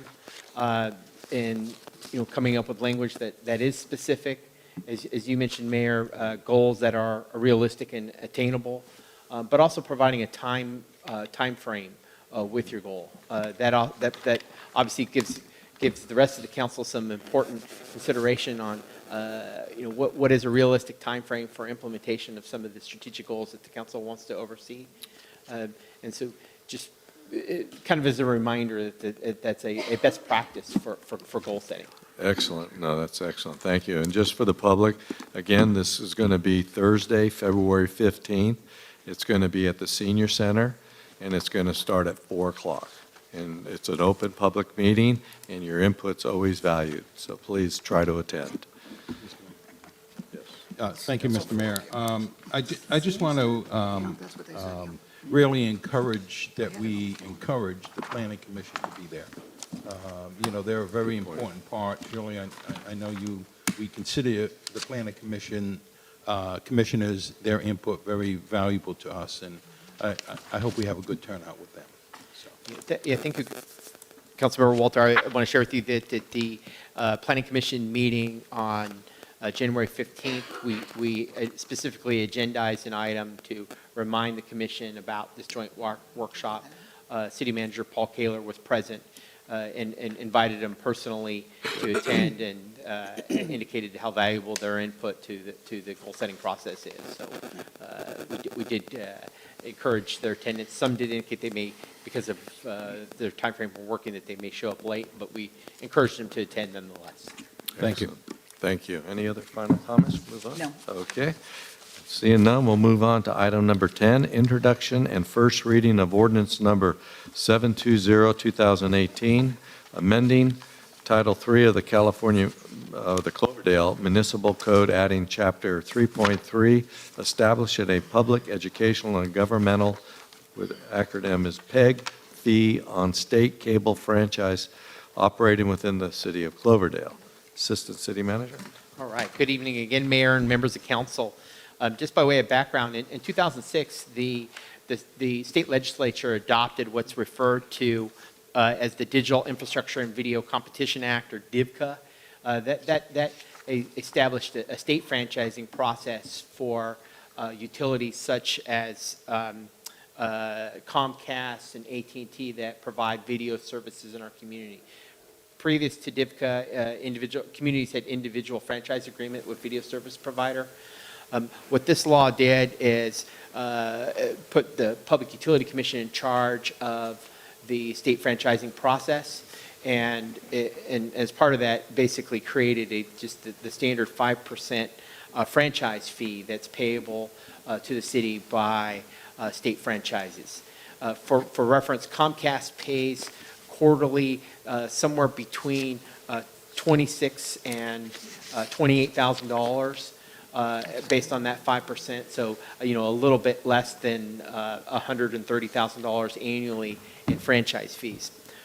The ordinance before you tonight is to establish a new addition to the municipal code, which would impose what's referred to as a PEG fee. It's a public educational and public educational and governmental fee on state franchises. It's an additional 1%. What that 1% enables us to do is to collect additional revenue for the purposes of supporting public access television. What cities typically utilize that fee for is for the purposes of purchasing equipment to support televising city council meetings, for example, and it helps offset the costs of capital equipment for those purposes. The goal, I think it's been a long time goal of the council to bring forward a PEG ordinance. The staff, with the assistance of the city attorney's office, drafted the ordinance that's included in your packet. The indication in discussions with Comcast was that upon adoption of the PEG ordinance, that they would be able to begin within approximately 45 to 60 days implementing that PEG fee on their customer bills. At which point then the city could then start receiving PEG fee revenue. Again, the 1%, if you look at it from the perspective of 5% franchise fee, brings in about 130,000. 1% is going to bring in about 20% of that. And again, that will help offset capital costs for public access television. And the current budget does not include any revenue from the PEG fee. We'd anticipate that we'd first start seeing revenue really at the first quarter of your next fiscal year budget. Staff's recommendation is that that the council introduce and conduct first reading by title only of the ordinance, but we're here to respond to any questions you may have about the ordinance. Thank you. And just to expand a little bit, this was put in place to give us the ability so we can be more transparent within our city operation and be able to televise these meetings and maybe expand it to include different workshops that we have as a council and also televise our planning commission meetings as we can expand the ability to get these things out to the community where they can watch it at their convenience in their homes. So I think this is long overdue, and I know it's used in a lot of cities throughout the state. So with that, any questions or comments from council? Councilmember Walter. Yeah. Thank you, Mr. Mayor. The only comment that I had, and I spoke with Paul about this earlier, David, and he assured me that we did make contact with Leanne from Comcast, and way back when we started this process, she had recommended that the ordinance be passed through her desk over at Comcast so she could just take a look at it. And I understand, though, that one of the suggestions she made was that we put a rate review after 5 years, is it? With the expiration of the Comcast contract. Could you just talk to that just a little bit? Right, I'd be happy to touch on that. So as Councilmember Walter indicated, staff did reach out to the franchise director for Comcast and provided a copy of the draft ordinance for their review and comment. The main comment was draft ordinance looks fine. One suggestion was that currently there's an automatic renewal provision within the ordinance. This, again, the franchise is subject to state renewal. And what Ms. Pelling's comment was to put in a kind of, in essence, a required 10-year review provision so that before, as part of the reestablishment of the state franchise, that the council would be required to re-adopt the ordinance rather than have it be automatically renewed. Staff, however, didn't make that change. Primarily because, well, there's two reasons. One is because we think the council has the authority to review the ordinance or the municipal code language at any time. It's not required to be, to wait 10 years. So, at any time the council so directs, staff would bring it back. Secondarily, to put kind of this arbitrary 10-year timeframe provision, makes it difficult from a timeline perspective to ensure that we don't miss that date. And it's pretty standard that these types of ordinances do have an automatic renewal provision. But I don't know if City Attorney Sanchez would like to offer any other comments on that. Thank you, Dave. I think you covered it. I think the idea of having, we could always flag the bringing forward a review, but having something in an ordinance which is more of a sunset, and then having to scramble and get something before the council doesn't make sense, simply because obviously folks get really busy, and then you realize, oh no, we hit that time, we have to hit council with this, in 2 weeks or whatnot. This way, we could still follow this, we could still bring it to council for review, but at least the ordinance is set. Thank you. And I agree with that. I just wanted to make sure the fellow council members knew about that, and the public knew about that provision as well, that it'll be an automatic renewal. And I like the idea that we can go in and revisit that anytime we want. You never know what Sacramento's going to do with those franchise fees, and so it's nice we have that flexibility. I can definitely support this item. Thank you. Any comments or questions? No. Okay, I'm going to open this up to the public. Would anybody like to address the City Council on this item? Okay, seeing none, I'll bring it back to City Council. We have an ordinance. Mayor, I'd like to offer the ordinance by title only, please. City of Cloverdale Ordinance Number 720-2018, an ordinance of the City of Cloverdale amending Title III of the Cloverdale Municipal Code to add Chapter 3.30 TEG fees. Do I have a second? Second. Okay. The motion was made by Councilmember Walter, seconded by Councilmember Bagby. Okay, any discussion on the motion? Could we get a roll call vote, please? Councilmember Bagby? Aye. Vice Mayor Russell? Aye. Councilmember Walter? Aye. Councilmember Brigham? Aye. Mayor Palla? Aye. And Everett. Okay, it passes unanimously. Thank you. Okay, we'll move on to subcommittee reports, and we'll start with the airport. Chair, Councilman Bagby. We have not met, and I have no idea when our next meeting is. It is February 6th. 2:18 right there. Thank you. 8 a.m. Okay, well, thank you for that report. Finance, Administration, and Police, Councilmember Brigham. Next meeting is January 25th, 2018, 2 p.m., City Hall. Excellent. Thank you. Planning and Community Development, Councilmember Bagby. Our next meeting is February 20th at 4 p.m. Okay. Public Works, Vice Mayor Russell. Thank you. We met today, and we had a full agenda. I won't go into all of it for you, but some of the more important items and some of the things I particularly appreciated. was a very good discussion of our use of pesticide, herbicide, and it was such a good report, in fact, that we've encouraged the folks, including Mark Rincon and staff, to get this publicized a bit. I think it's very, very, very good information for people to know.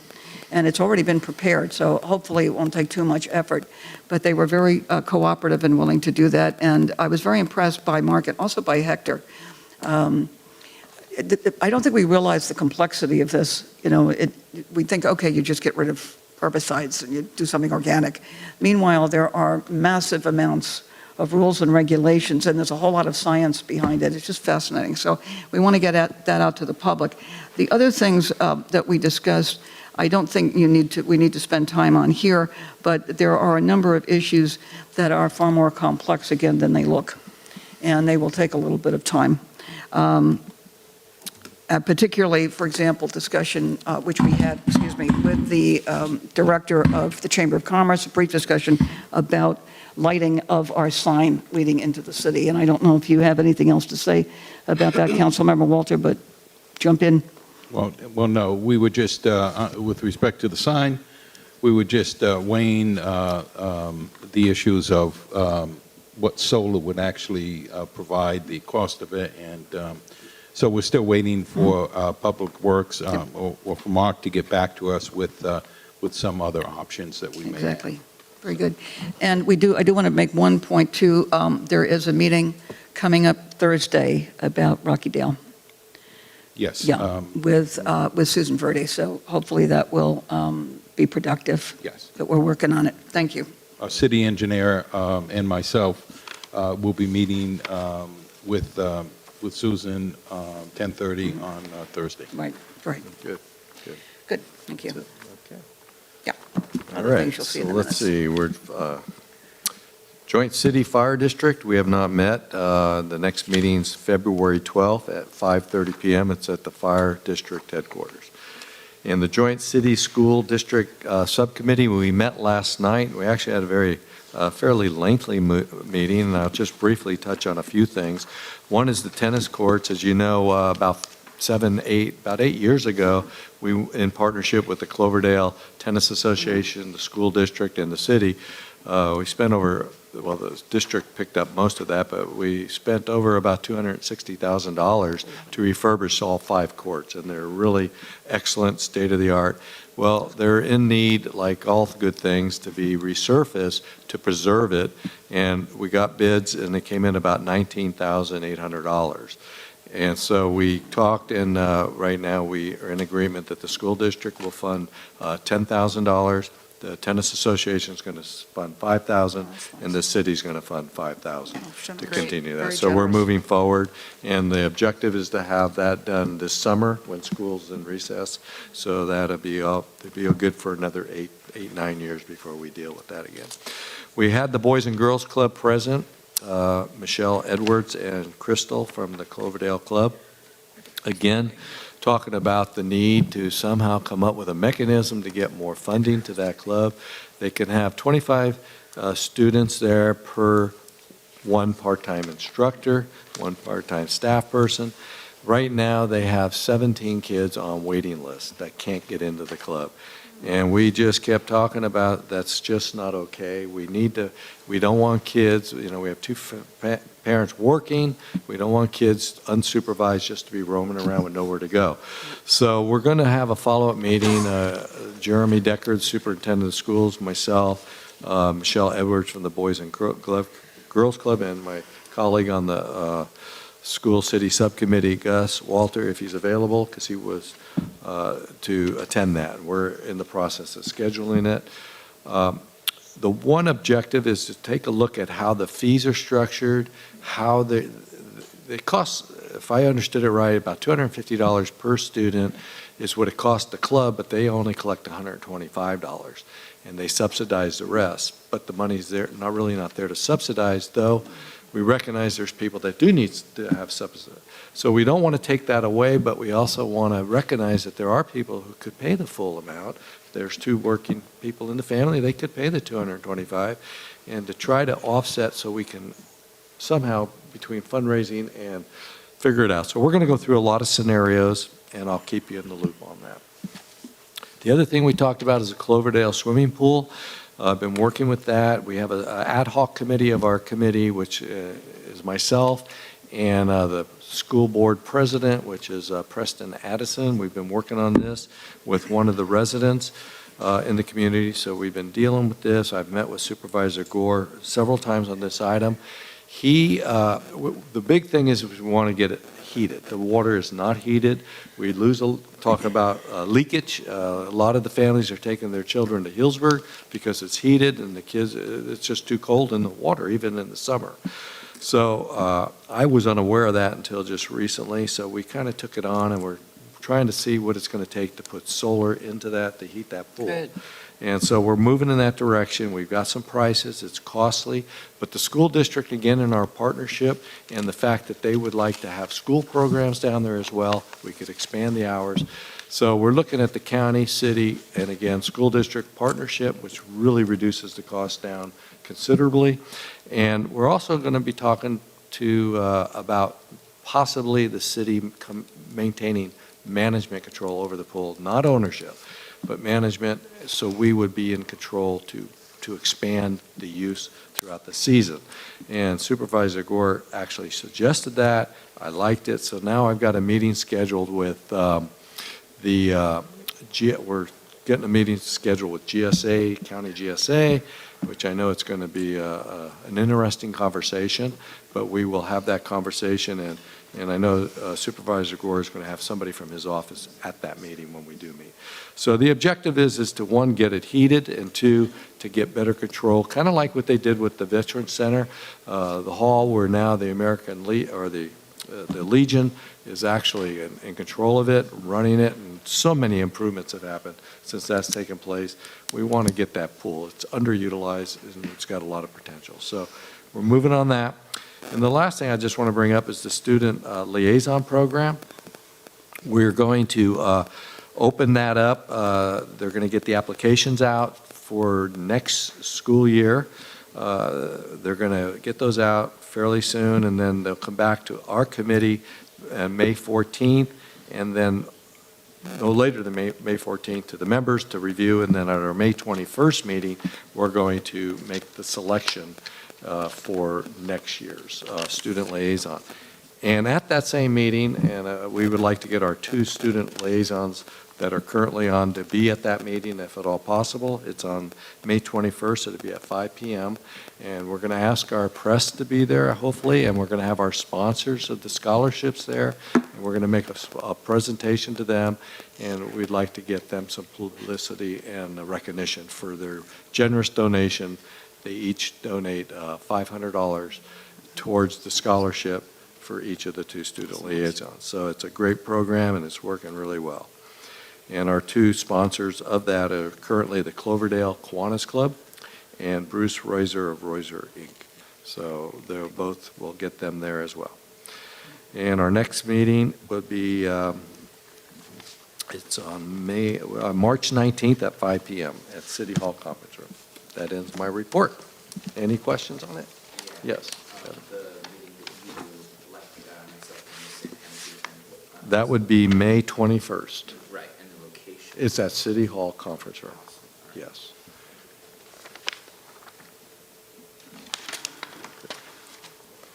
Okay, anything else on that? Thank you so much. Now we'll go to council reports, and I would like to start with Everett, our student liaison.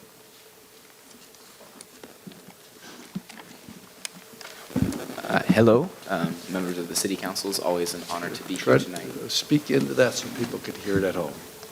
There you go. Just get a little closer. There you go. Hello. There you go. Wow. Look at that electricity. All right.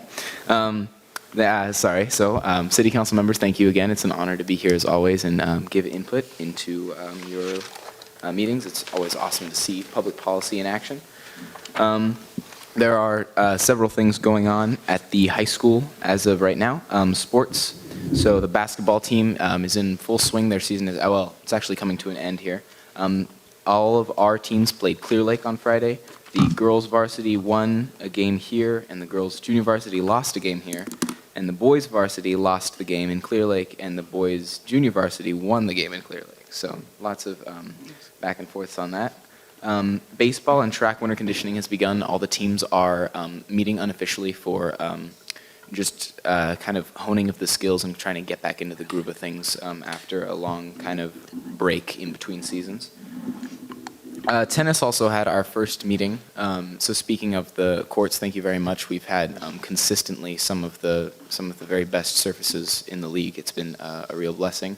And there's one team who even chose to default to come to our courts twice instead of going to play at their home court because they like it. So there's that. We had our first meeting during lunchtime on Thursday, I believe it was, but it was kind of raining. So we just kind of tried to huddle underneath the hood of a car, and we passed out papers. So that's all that entitled. Interact, we had a meeting today. We successfully collected blankets for the, I think it's Kings Valley Senior Center. We, as a club, we donated 10 blankets to that cause. We are currently in the middle of our coat drive. We are planning on ending that soon. We haven't had as many coats as we had hoped for, but we have gotten a few. There is a new program that the Rotary is trying to promote called the SNAP program. It's located in Healdsburg, and it's to help some of the special needs students in that, I think in the whole county. And it's on a Saturday, and the students come in, and members of the Interact Club come in, and we just kind of all come together and like make a craft to do something fun. It's a really unique bonding experience. I haven't been able to attend yet, but I'm planning on going to the next one. It sounds very awesome. Colleges, the SRJC placement test is, I believe, still coming up. So what's at stake there is a year or a semester, I believe, at the JC. And if you pass, then you get to skip your first English class, which is really financially and academically, it's a good idea. Seniors are currently trying to send SAT and ACT scores to the schools that they applied to. I know, I speak from personal experience, that it's not simple, so pray for us. The Common Application also has a mid-year report that the counselor is working on behalf of all of the seniors who applied through that program. We had 4 really amazing students of the month in this January. Sarah Rose Lindell is one of my close friends. She was nominated, as I think it's Maribel Gomez, Anahi Ruiz, who is the president of the Key Club, and Lizbeth Salas. They all went out to lunch at, I think, Taiway with the principals. That was cool. Mr. Eagle on the 28th of February. I don't know if any of you have been to Mr. Eagle. No. No? Ah, okay. So you're missing out on an experience if you haven't gone to Mr. Eagle. It's an experience. It's a lot of fun. It's kind of like the equivalent of Citrus Fair Queen pageant, but for guys. Except because we can't take anything seriously. It's not serious at all. It's we all just kind of throw together a pageant. It's in our school cafeteria. It's lots of fun. If you're missing it, you should come and see it. It's going to be, I think it's a Wednesday, the 28th of February, and I think it's going to be in the evening somewhere, probably on or after 5 p.m. And we gain money obviously from entrance. I think it's a recommended donation. It might be a ticket, and we also have people go throughout the audience collecting donations sometime during the competition, and that money goes towards the senior class, and we use that for the class trip, which we're planning to do a trip, like a cruise.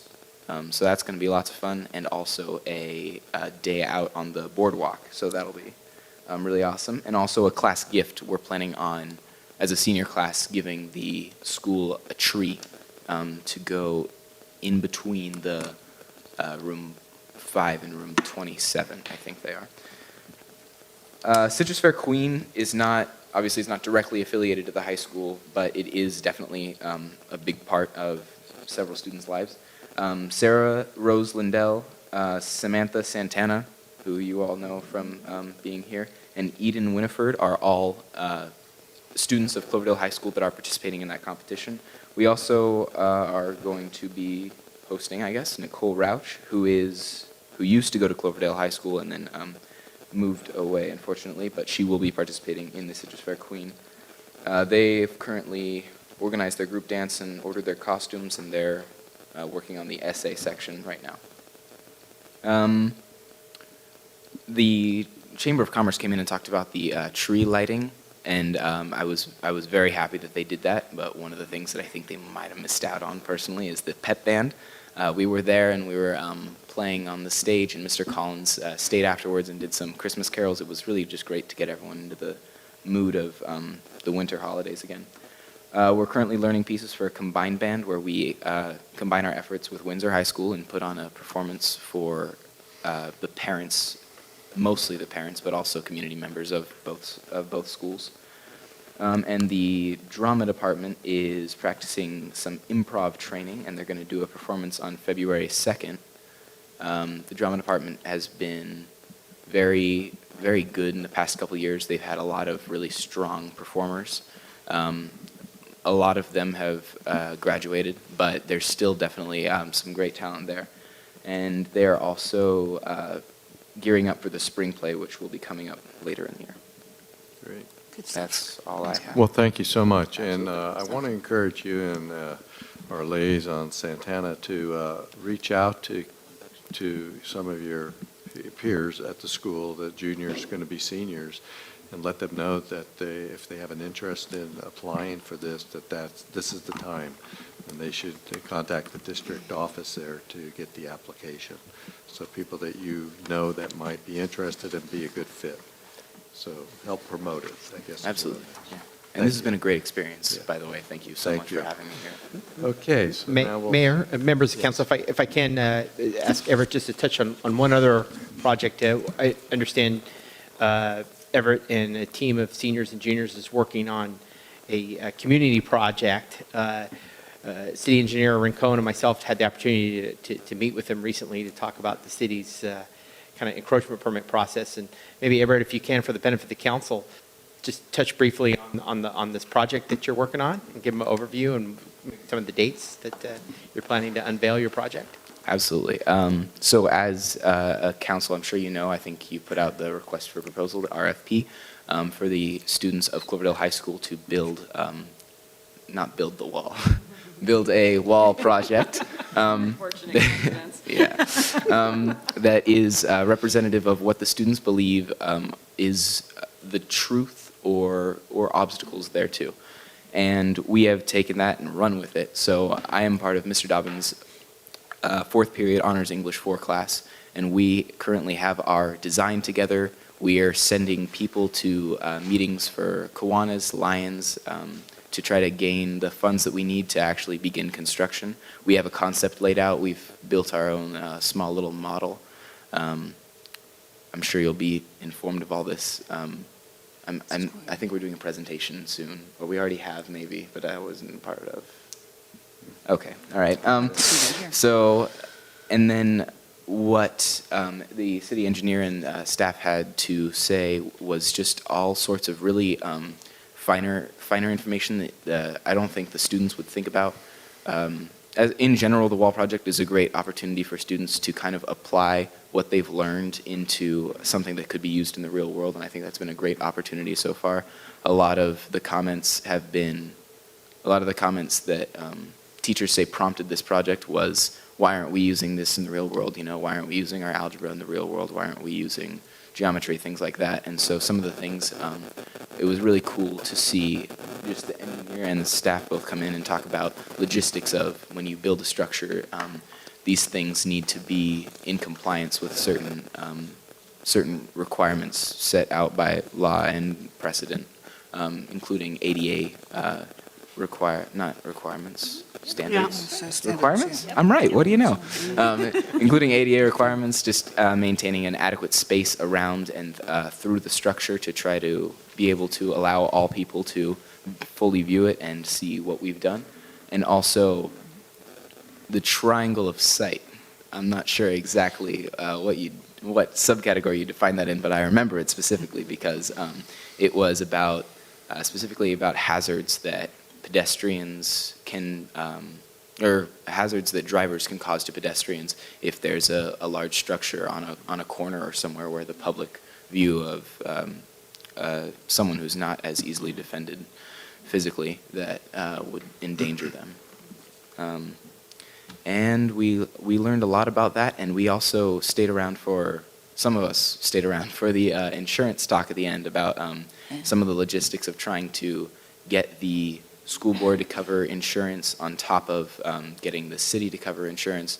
So that way people are kind of any hazard that might come with something that someone might hit their head against or get struck by an automotive, which would really stink, would be covered by the city insurance and also covered by the school insurance. So the school would reimburse the city for any problems that happened because of a design flaw, which we're going to try our best to avoid. So, Can we get that in writing? no. I'm just thinking that. Yeah. You are being recorded, just thought I'd mention it. Oh, Okay. Well, thank you. Everett. Excellent Absolutely, That was an yeah. excellent, good That was project. good. That was Start with interesting. Councilmember Bagby. Any I've submitted council reports? Okay. Councilmember Walter, anything to add? No, just an FYI. Tomorrow morning, I have an awards breakfast to attend with the Human Development. This award ceremony was scheduled for October, and unfortunately, because of the fires, it was canceled. So we're having it tomorrow morning, 7 o'clock at the Flamingo. And I just want to thank the mayor for allowing me to attend as the mayor to present the award to Christina Calvo for the Community Employment Advocate Award is what she's going to be receiving. So thank you, Mr. Mayor. Well, thank you, and thank you for doing that. Appreciate it. Vice Mayor Russell, anything that's not in your report? Just very quick. I just had a couple of highlights on my report, but the one thing I do want to point out is a wonderful meeting on January 10th that we attended. As a city, I represented Cloverdale and all the other cities, you know, in the Smart Board, and the mayor of Windsor and council member from Healdsburg, and I were asked to go into San Francisco and speak to the Metropolitan Transportation Commission, MTC, that was voting that morning on our request for $75 million, inclusion on an endorsement list that they have. Unfortunately, we didn't get the $75 million. They did close on $20 million as a backup in case funds are pulled that were approved for Larkspur.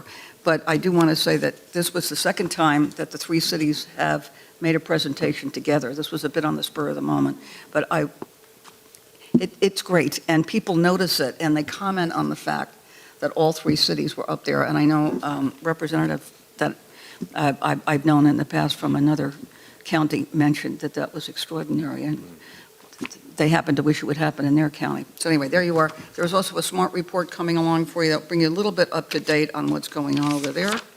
And the last thing I want to do is just circulate for the chamber a list of their directors and some information about their agenda from last time, just so you can get a feel for who's on what. Thank you. Thank you. Councilmember? No. Okay, just, I have two announcements I want to make. One is, again, calendar, February 8th, the Mayor Council Members Association meeting is in Sebastopol.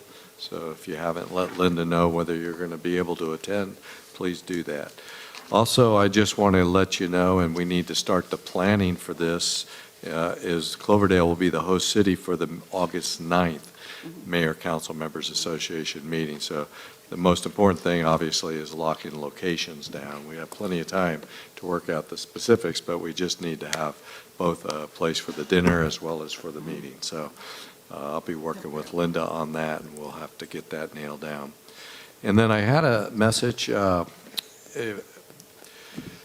Is anybody interested in a tour of the geysers? And if so, we can arrange one. So you don't have to give me an answer right now. It's open for the council liaisons, and staff. If you are interested, I could facilitate that. With that, we'll just leave it with that. So we'll go ahead and move. Any legislative report, Mr. City Attorney? No, well, as part of my comment, Mayor, and legislative report, David and I were just discussing there's been quite a bit of activity with affordable housing and different Senate bills and Assembly bills. And I know that we've been putting on some webinars that David has attended. We'll be following up on a lot of the new regulations, most likely providing the council an update, probably in writing, sending you a memo. Excellent, excellent. Anything else? Okay, we'll move to city manager or city attorney report.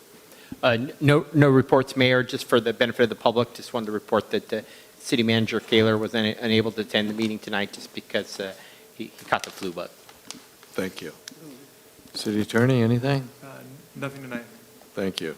Council direction on future agenda items. Anybody have anything they would like? See none? Okay.